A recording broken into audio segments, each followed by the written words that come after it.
ಇಲ್ಲ ಮಚ್ಚ, ನಾನ್ ಬರಕ್ಕಾಗಲ್ಲ.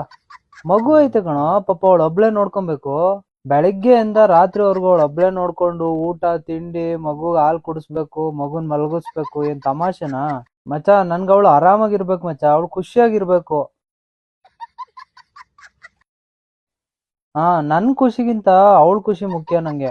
ಅವಳು ಖುಷಿಯಾಗಿದ್ರೆ ನಾನ್ ಖುಷಿಯಾಗಿದ್ದಂಗೆ. Okay okay. ಏನಾಯ್ತು ಸಚ್ಚು? ಏನಿಲ್ಲ ಪಾಪು, ಹುಡುಗರೆಲ್ಲ ಗೋವಾ ಟ್ರಿಪ್ ಹೋಗ್ತಾ ಇದಾರೆ. ನಿನ್ನನ್ ಬಿಟ್ಟು ನಾನು ಹೆಂಗ್ ಹೋಗ್ಲಿ ಪಾಪು? ಮಗು ಇದೆ, ಹೆಂಗ್ ನೋಡ್ಕೊಂತೀಯ ಅವಳನ್ನ? ನಾನ್ ಹೋಗ್ಬಿಟ್ ಬಾ ಸಚ್ಚು, ಪರವಾಗಿಲ್ಲ. ನಮ್ಮನ್ ಕರ್ಕೊಂಬಂದ್ ನಾನು ಹೆಂಗೋ ಮ್ಯಾನೇಜ್ ಮಾಡ್ಕೋತೀನಿ.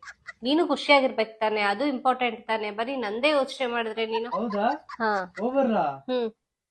ಅಯ್ಯೋ ಥ್ಯಾಂಕ್ ಯು ಪಾಪು. ಶೂ ಹಾಕೊಂಡ್ರೆ ಲೇಟ್ ಆಗಿದೆ. ಮನಸ್ ಚೇಂಜ್ ಮಾಡಕ್ಕಿಂತ ಮುಂಚೆ ಹೋಗ್ಬಿಡ್ತೀನಿ. ಹಾ. ಬಾಯ್ ಪಾಪು.